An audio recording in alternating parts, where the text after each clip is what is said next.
Shalom, hari ini saudaraku, mari kita bersama-sama mengalami janji Tuhan di dalam kehidupan kita. 1 Tawarik 15 ayat 1-29. Tabut dipindahkan ke Yerusalem. Daud membuat bagi dirinya gedung-gedung di kota Daud. Lalu ia menyiapkan tempat bagi tabut Allah dan membentangkan kemah untuk itu. Ketika itu berkatalah Daud, "Janganlah ada yang mengangkat tabut Allah selain dari orang Lewi, sebab merekalah yang dipilih Tuhan untuk mengangkat tabut Tuhan dan untuk menyelenggarakannya sampai selama-lamanya." Kemudian Daud mengumpulkan segenap Israel ke Yerusalem untuk mengangkut tabut Tuhan ke tempat yang telah disiapkannya untuk itu. Daud mengumpulkan Bani Harun dan orang Lewi. Dari Bani Kehat,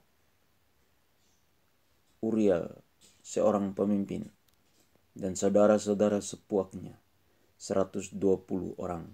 Dari Bani Merari, Asaya seorang pemimpin, dan saudara-saudara sepuaknya 220 orang.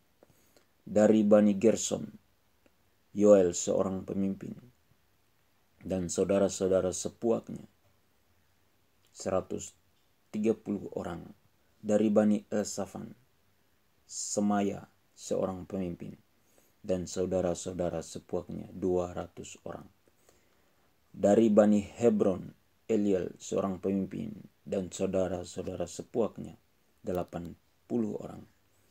Dari Bani Uziel, Aminadab seorang pemimpin, dan saudara-saudara sepuaknya 112 orang.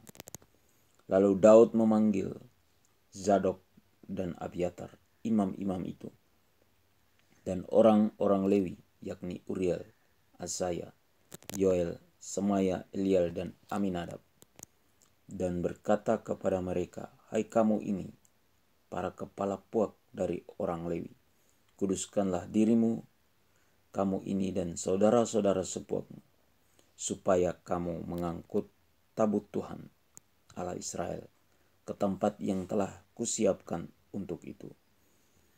Sebab karena pada pertama kali kamu tidak hadir, maka Tuhan Allah kita telah menyambar di tengah-tengah kita, sebab kita tidak meminta petunjuknya seperti seharusnya." Jadi para imam dan orang-orang Lewi menguduskan dirinya untuk mengangkut tabut Tuhan Allah Israel. Kemudian Bani Lewi mengangkat tabut Allah itu dengan gandar pengusung di atas bahu mereka, seperti yang diperintahkan Musa, sesuai dengan firman Tuhan. Daud memerintahkan para kepala orang Lewi itu supaya mereka menyuruh berdiri saudara-saudara sepuak mereka, yakni para penyanyi dengan pembawa alat-alat musik seperti gambus, kecapi, dan ceracap, untuk memperdengarkan dengan nyaring lagu-lagu gembira. Maka orang Lewi itu menyuruh berdiri Heman bin Yoel, dan dari saudara-saudara sepuaknya, Asaf bin Berekia. Dari Bani Merari, saudara-saudara sepuak mereka, Etan bin Kusaya. Dan bersama-sama mereka itu saudara-saudara mereka dari tingkat kedua, Zakaria, Yaziel, Semiramot, Yehiel, Uni, Eliab, Benaya, Masea, Matica, Elifele, Mikneya, dan Obed Edom, serta Yeyal, para penunggu pintu gerbang. Para penyanyi yakni Heman, Asaf, dan Etan harus memperdengarkan lagu dengan ceracap tembaga. Zakaria, Aziel, Semiramot, Yahiel, Uni, Eliab, Masea, Benaya harus memainkan gambus yang tinggi nadanya. Sedang Matica, Elifele, Mikneya, Obed Edom, Yeiel dan Azazia harus memainkan kecapi yang 8 nada lebih rendah tingkatnya untuk mengiringi nyanyian. Kenanya pemimpin orang Lewi mendapat tugas pengangkutan.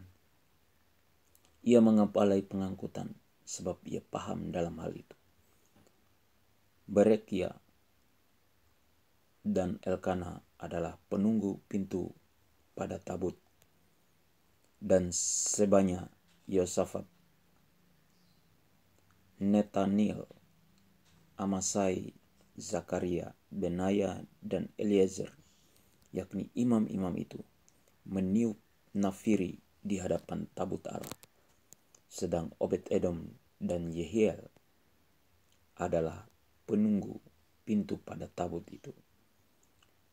Maka Daud dan para tua-tua Israel dan para pemimpin pasukan 1000 pergi untuk mengangkut tabut perjanjian Tuhan itu dari rumah Obed-Edom dengan sukacita. Dan oleh karena Allah menolong orang Lewi yang mengangkat tabut perjanjian Tuhan itu, maka dipersembahkanlah 7 ekor lembu jantan dan 7 ekor domba jantan. Daud memakai jubah dari kain lenan halus. Juga segala orang Lewi yang mengangkat tabut itu dan para penyanyi dan kenanya yang mengepalai pengangkutan dan para penyanyi. Daud juga memakai baju efod dari kain lenan. Seluruh orang Israel mengangkut tabut perjanjian Tuhan itu dengan diiringi sorak dan bunyi sangkakala, nafiri dan ceracap, sambil memperdengarkan permainan gambus dan kecapi. Ketika tabut perjanjian Tuhan itu sampai ke kota Daud, maka Mikal, anak perempuan Saul, menjenguk dari jendela. Lalu melihat Raja Daud melompat-lompat dan menari-nari. Sebab itu ia memandang rendah Daud dalam hatinya. Perintah Tuhan hari ini supaya kita tetap menjaga kekudusan hidup di hadapan Tuhan dan tidak memandang rendah kemuliaan Tuhan.